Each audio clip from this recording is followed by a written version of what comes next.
Para iniciar nuestro estudio de la naturaleza distintiva de la Iglesia, debemos llamar nuestra atención a dos importantes aspectos de este asunto. En primer lugar, queremos ver el propósito por el cual Dios ha diseñado y creado la Iglesia en la tierra, y luego queremos estudiar el patrón y el principio en base a los cuales el cristianismo ha sido ordenado, y a través del cual identificamos el cuerpo de Cristo. Vaya conmigo a Efesios capítulo 3, vea los versículos 10 y 11, donde Pablo dice: para que la multiforme sabiduría de Dios sea ahora dada a conocer por medio de la Iglesia a los principados y potestades en los lugares celestiales conforme al propósito eterno que hizo en Cristo Jesús nuestro Señor. Pablo dice que Dios, antes de que el tiempo empezara, en la eternidad, conociendo las necesidades de los hombres, propuso su Iglesia. La Iglesia no es algo que haya empezado en la mente del hombre después de su caída. Dios propuso la Iglesia en la eternidad. Luego Cristo declara en Mateo 16, 18 que el propósito por el cual vino al mundo fue para establecer su Iglesia. Lucas nos dice en el libro de los Hechos 20, 28 que Él derramó su sangre por nosotros. Y ahora de regreso a Efesios 3, 20 y 21, Pablo presenta una de las más maravillosas doxologías de la historia. De la palabra griega doxa, que significa gloria, primero que todo, glorifica al Señor. Y luego habla acerca del lugar que la Iglesia ocupa y nuestro lugar dentro de ella para la gloria de Dios. Dice: y aquel que es poderoso para hacer todas las cosas mucho más abundantemente de lo que pedimos o entendemos, según el poder que actúa en nosotros, a Él sea la gloria. ¿Dónde? En la Iglesia, en Cristo Jesús, por todas las edades, por los siglos de los siglos. Y enfatiza la importancia de esto diciendo: amén. Coloque estos pasajes juntos y verá el todo.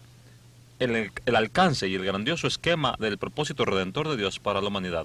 Desde la eternidad, antes de que principiara el tiempo, y la historia narrara donde estamos hoy, y el grandioso propósito de glorificar a Dios después de la eternidad. Dice que Dios, antes del tiempo, sabiendo que el hombre pecaría, hizo un plan para salvarlo, y la Iglesia es parte de ese plan. Cristo vino al mundo y para cumplir con ese plan, salvar al hombre, poniendo así fin a la Iglesia. Y finalmente hemos de glorificar a Dios en la Iglesia, ahora a través de la historia, para que podamos glorificarle por la eternidad. Es una iglesia muy importante, ¿no es así?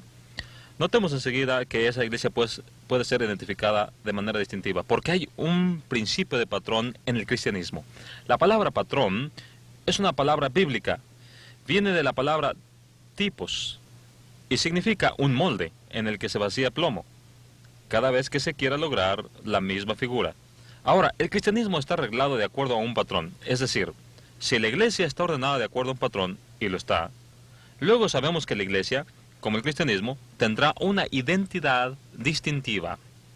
Eso es lo que procuramos. Estamos mostrando la naturaleza distintiva de la iglesia. Es distintiva, identificable y también reconocible, amoldada de acuerdo a un patrón dado por Dios.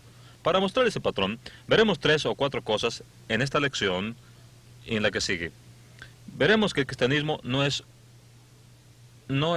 una ensaladilla, sino que es un patrón que Dios ha planeado. No es lo que cada quien quiere hacer o lo que le parece correcto, sino lo que Dios ha planeado.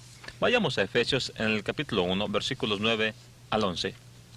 Pablo dijo: dándonos a conocer el misterio de su voluntad, según su beneplácito, el cual se había propuesto en sí mismo de reunir todas las cosas en Cristo en la dispensación del cumplimiento de los tiempos, así las que están en los cielos como las que están en la tierra.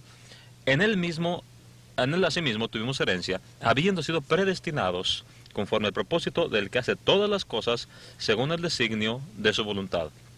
Note, en el versículo 1, Pablo usa la palabra propósito en su forma verbal. Dice que Dios se lo propuso, Dios lo planeó, Dios hizo un esquema para redimir al hombre en Cristo.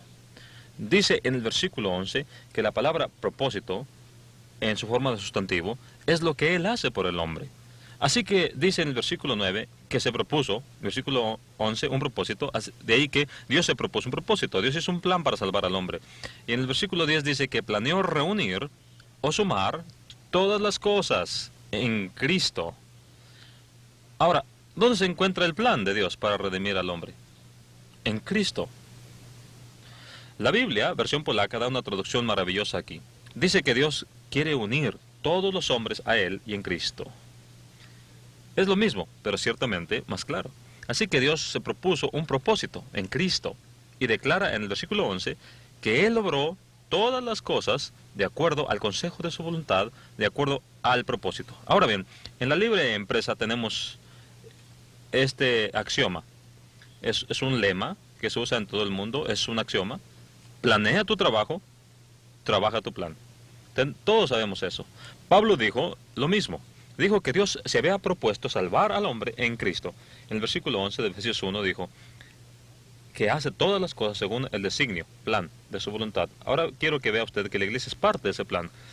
En el tercer capítulo, versículos 10 y 11, dice, para que la multiforme sabiduría de Dios sea ahora dada a conocer por medio de la iglesia a los principados y potestades en los lugares celestiales conforme al propósito eterno que hizo en Cristo Jesús, Señor nuestro. La iglesia es parte del propósito de Dios para salvar al hombre en Cristo. Dios lo planeó antes de que el tiempo principiara y la iglesia es parte de ese plan.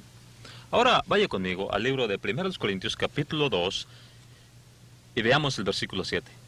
Aquí está Pablo predicando, recordando a los corintios de cuando él vino y estableció la iglesia. Y dijo, mas hablamos sabiduría de Dios en misterio. Ahora, ¿qué es lo que Pablo dijo que él predica? Dijo, la sabiduría de Dios. En 1 Corintios capítulo 2, versículo 1 lo llamó el testimonio de Dios y en el versículo 2 lo llamó Cristo y este crucificado. Esa es muy buena sabiduría. El plan de Dios es salvar al hombre por la sabiduría de Dios. Note ahora, Dios se lo propuso, pero ¿qué dice Pablo? Él dijo, hablamos la sabiduría de Dios, el plan sabio de Dios para salvar al hombre en misterio. Eso no significa que esté hablando cosas misteriosas. Lo que dice es que el plan de Dios para salvación, ese plan sabio, en un tiempo fue misterio. Dice que hablamos la sabiduría de Dios en misterio.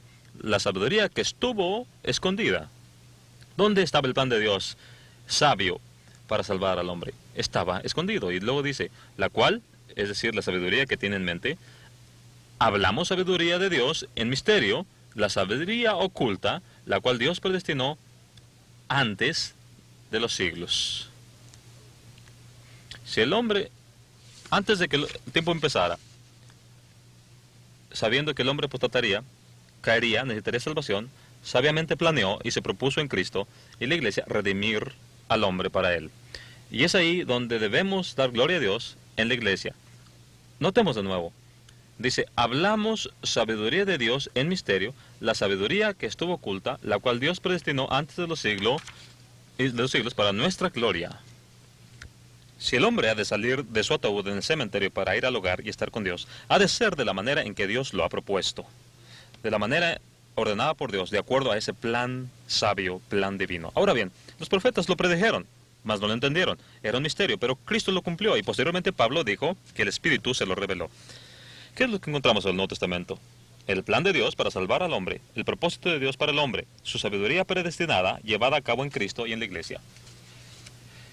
Esto es en lo cual glorificamos a Dios eternamente. Ahora, da esto la impresión de que el cristianismo es algo hecho al azar, de que el cristianismo es todo lo que cada quien quiere que sea. El cristianismo es lo que Dios planeó que fuera desde la eternidad. Y eso es lo que el Nuevo Testamento revela que es. Ahora, con el fin de mostrarle a usted, entonces, que el cristianismo está ordenado de acuerdo a un patrón, hemos tenido este acercamiento al estudio del propósito eterno de Dios. El cristianismo es definitivamente identificable. Veámoslo desde otro punto de vista. Llamemos a esto el patrón apostólico. Y empezaremos con lo que nuestro Señor ha dicho acerca de esto en el libro de Juan mientras estaba en oración. Usted lo recuerda en Juan capítulo 10 y versículos 1 al 5. Jesús estaba orando por sí mismo y en los versículos del 6 al 19 oró por los apóstoles y en los versículos 20 y 21 donde ora por usted y por mí, por los creyentes, dice, no ruego solamente por estos, sino también por los que han de creer en mí por la palabra de ellos, la palabra de los apóstoles. ¿Cuál era su oración por usted y por mí, que creemos en Él? Que todos seamos uno. Note usted la universalidad de la declaración. Jesús ora por cada uno de los que creen en Él, por la palabra de los apóstoles. Note usted la unidad de todos los que son uno.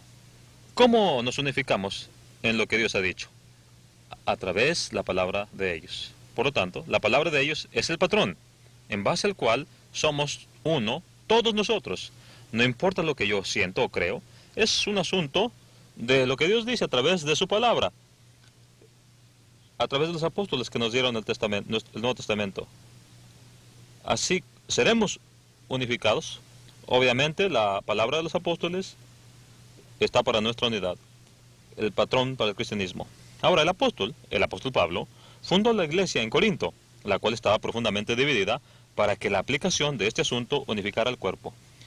En 1 Corintios 1:10, él dice: Os ruego, pues, hermanos, por el nombre de nuestro Señor Jesucristo, que habléis todos una misma cosa, y que no haya entre vosotros divisiones, que habléis la misma cosa, y que no haya divisiones entre vosotros. Note usted la universalidad de esto.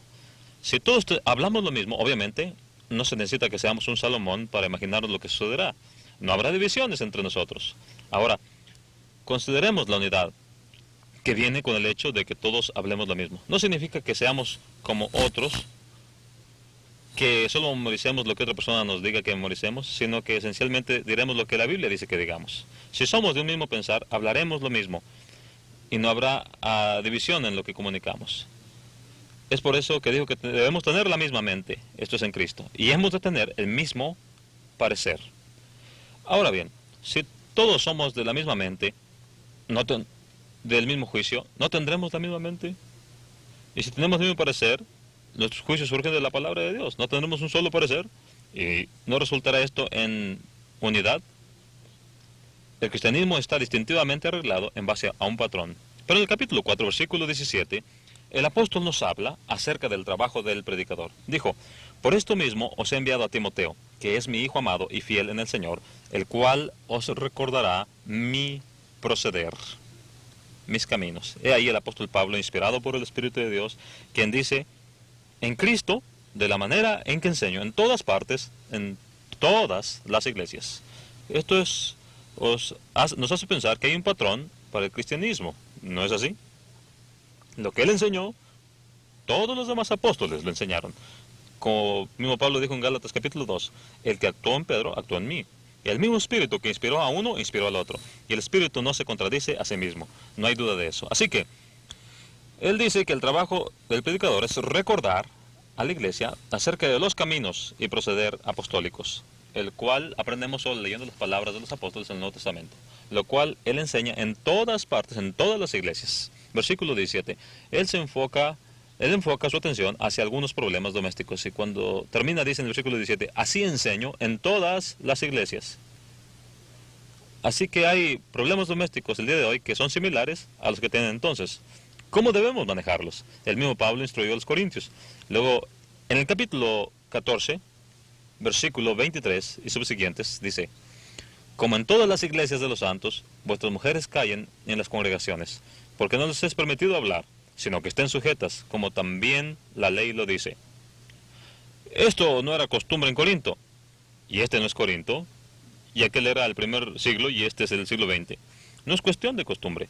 Como Pablo dijo, vosotros debéis hacer esto, porque también así la ley lo dice. Esto es de Dios. Esto es lo que Él desea de los hombres y las mujeres. Luego en el capítulo 16, versículos 1 y 2, dice: Haced vosotros también de la manera que ordené en las iglesias de Galacia. Nuevamente, esto nos hace pensar en que hay un patrón, ¿no es así? Lo que ellos deben hacer, lo que les he pedido que hagan, lo que les he enseñado a hacer, eso es lo que quiero que vosotros hagáis. Y desde luego, dice en el capítulo 4, verso 17, de esta manera enseñó en todas las iglesias. ¿Qué era lo que él quería que hicieran las iglesias con respecto a la ofrenda? Dice en 1 Corintios 16, 2, el primer día de la semana. Y es posible que su versión diga el primer día de cada semana, porque eso es lo que el griego dice, apartad. Así que hay un patrón para las iglesias, para el sostenimiento del trabajo de la iglesia, con la contribución del primer día de la semana. Y Dios dice, Dios tiene la intención de que esto permanezca así hasta su venida. Ahora ponga todo esto junto, ¿y qué es lo que indica? ¿Ve usted? Aquí en el capítulo 4, el versículo 6, Pablo dice: Pero esto, hermanos, lo he presentado como ejemplo en mí y en Apolos, por amor de vosotros, para que en vosotros aprendáis a no pensar más de lo que está escrito.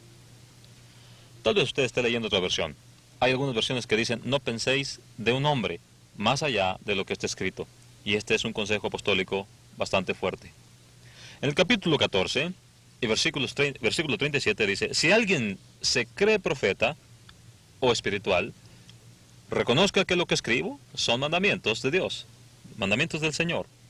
¿Por qué no ir más allá de lo que está escrito en su Biblia? Ese es el patrón que Él nos dio para que lo sigamos. Y si algún hombre piensa que es espiritual, y seguro que yo quiero serlo, reconozca que lo que Él escribe es mandamiento de Dios. Creo que podemos ver que no hay lugar a duda en cuanto a esto. No hay duda en cuanto a ello. El cristianismo está arreglado en base a un patrón. Pero ahora, finalmente, veamos lo que llamaremos el cargo del predicador. Si vamos a 1 Timoteo capítulo 1, versículo 3, Pablo dice ahí a Timoteo, cuando fui a Macedonia, para que mandases a algunos que no enseñen diferente doctrina. Vea si podemos estar en desacuerdo en cuanto a la deducción que se desprende de este pasaje. Si una iglesia es tan buena como la otra, si una doctrina es tan buena como la otra, ¿cómo podría un hombre, en base a todo lo que es respetable a la palabra apostólica de Dios, ese predicador, ordenar a ciertos hombres que no enseñen una cosa diferente? ¿Podemos saber la verdad y saber lo que sabemos? ¿Qué es lo que dice el apóstol Pablo? Dice que mandases a algunos que no enseñen diferente doctrina. Y no hay manera que algún evangelista pueda hacer eso, que algún maestro pueda hacerlo, si no pudiéramos identificar la verdadera doctrina. ¿Puede usted reconocer la verdadera doctrina y saber que la sabe? Si usted no pudiera, no podría identificar a nadie diferente que enseñe una doctrina diferente. Obviamente, podemos enseñar las verdades definitivas de Dios porque han sido reveladas muy claramente.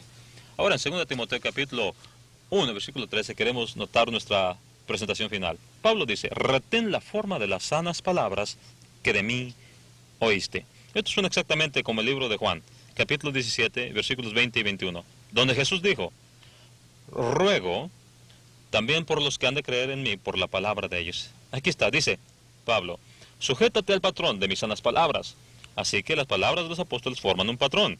Se espera de nosotros que lo saquemos a la luz y nos aferremos a él. Otras versiones dicen, retén la norma de las sanas palabras, como un molde en el cual usted pone concreto, y cada vez que lo hace obtiene usted la misma cosa, con la misma apariencia, la misma forma, porque sale del mismo patrón, la misma fundición. Luego entonces, usted debe sujetarse al patrón de las palabras de los apóstoles, y cuando lo hace verá que hay una ley muy particular acerca del patrón.